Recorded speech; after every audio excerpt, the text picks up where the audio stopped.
इंदौर की सड़कों पर भिक्षावृत्ति की एक चौंकाने वाली सच्चाई सामने आई है। सराफा क्षेत्र में कई समय से भीख मांगने वाला भिक्षुक मांगीलाल असल में करोड़ों की संपत्ति का मालिक निकला। महिला एवं बाल विकास विभाग द्वारा चलाए जा रहे भिक्षावृत्ति अनुमूलन अभियान के तहत जब मांगीलाल का रेस्क्यू किया गया तो उसकी हकीकत जानकर अधिकारी भी हैरान रह गए, वहीं आम लोग भी हैरान रह गए।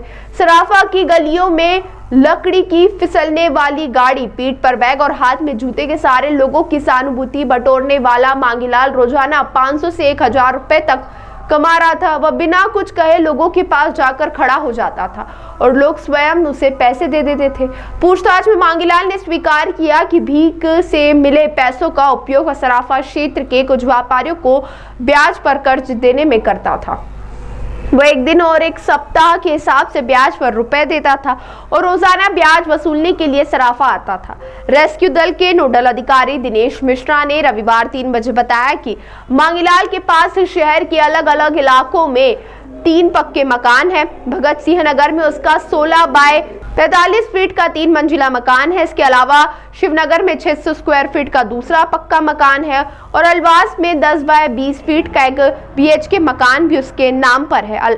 वहीं एक मकान शासन द्वारा रेड क्रॉस की मदद से विकलांगता के आधार पर दिया गया था। इतना ही नहीं, मांगीलाल के पास 3 ऑटो है जिन्हें वे किराए पर चलाता है। साथ ही उसके पास एक डिजायर कार भी है जिसे चलाने के लिए उसने ड्राइवर तक रखा हुआ है। वह अलवास में अपने माता पिता के साथ रहता है, जबकि उसके 2 भाई अलग रहते हैं। जिला कार्यक्रम अधिकारी रजनीश सिन्हा ने बताया कि इंदौर में फरवरी 2024 से भिक्षावृत्ति मुक्त अभियान चलाया जा रहा है। प्रारंभिक सर्वे में 6500 भिक्षुक सामने आए थे, जिनमें से 4500 की काउंसलिंग कर भिक्षावृत्ति छुड़ाई गई। 1600 भिक्षुकों को रेस्क्यू कर उज्जैन के सेवाधाम आश्रम भेजा गया, जबकि 172 बच्चों का स्कूलों में दाखिल कराया गया। प्रशासन ने स्पष्ट किया है कि भिक्षावृत्ति करने वालों और इसे बढ़ावा देने वालों के खिलाफ आगे भी सख्त कार्रवाई जारी रहेगी। एक्चुअली हमारी कार्रवाई लगातार चल रही थी। इसी दौरान हमें सराफा से कुछ लोगों की शिकायतें प्राप्त हुई थी, पहले भी हुई थी और हमने कोशिश भी किया था, पर हम उसको नहीं पकड़ पाए थे।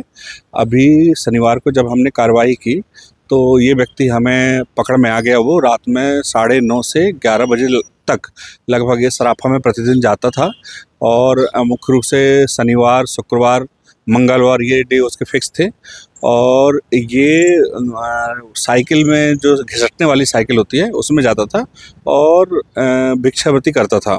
इसका भिक्षावृत्ति का तरीका ये था कि ये लोगों से जाके फोर्सफुली नहीं मांगता था, लेकिन क्योंकि वो ट्राईसाइकिल में चलता था और कहते हैं अपने ऊपर एक कपड़ा रख लेता था उसमें पैरों में और घिसट घिसट के आगे जाके खड़ा हो जाता था, तो लोग सहानुभूतिपूर्वक खुद ही पैसा देते थे इसको। इसका क्या नाम था? कहाँ ये इसका नाम था मांगीलाल और ये अलवासा है, वहाँ पे रहता था और ये एक प्रकार से कुष्ठ रोगी है।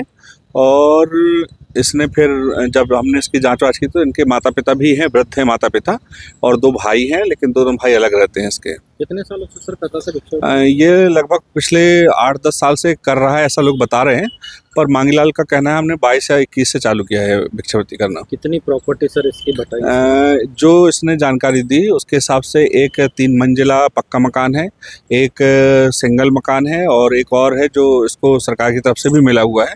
तो इस तरह से 3 पक्के मकान है इसके पास और 3 ऑटो रिक्शा हैं जो ये किराए पे चलवाता है और स्वयं डिज़ायर पे आता जाता है। लेकिन जैसे ये क्राउड एरिया में भिक्षावृत्ति करने जाता है तो डिज़ायर से उतर के फिर ये साइकिल में आ जाता है। प्रॉपर्टी लगभग कितने की मानी है? अब अनुमान 3 पक्के मकान है तो मैं ऐसे अनुमान तो नहीं लगा सकता, लेकिन 1 करोड़ की तो इंदौर में होगी ही जब पक्के मकान है तो अप्रॉक्सीमेटली। हाँ, 3 ऑटो रिक्शा हैं उसके नंबर भी उनके ड्राइवर ने हमें बताया कि ये गाड़ी के नंबर है, डिजायर का नंबर भी बताया उन्होंने। परिवार भी रखा है? हाँ, हायर करके रखा हुआ है उन्होंने। ड्राइवर को कितना दिया इसकी जानकारी तो मेरे नहीं ली, लेकिन ये है कि प्रतिदिन उसको भिक्षावृत्ति में उसका कहना है कि मेरे को 400 से 500 रुपये प्रतिदिन मिल जाते थे। महीने भर में कितना कमा लेता था? महीने भर में ये लगभग 20,000 से ऊपर कमा लेता है। परिवार में सर परिवार में माता पिता हैं, इसके वृद्ध हैं और 2 भाई हैं और भाइयों के लड़के भी हैं, लेकिन भाई इससे अलग रहते हैं। अभी कहाँ भेजते हैं इसको हम रैन बसेरे में से लेकर शेल्टर हाउस में हम शिफ्ट कर चुके हैं। संपत्ति को लेकर क्या किया जाएगा? अभी जैसे भी कलेक्टर साहब के मार्गदर्शन निर्देश आएंगे उसी के अनुसार कार्रवाई करेंगे। Yes, sir. आपका परिचय दे दीजिए। मैं दिनेश मिश्रा, महिला बाल विकास अधिकारी और रेस्क्यू टीम का नोडल अधिकारी।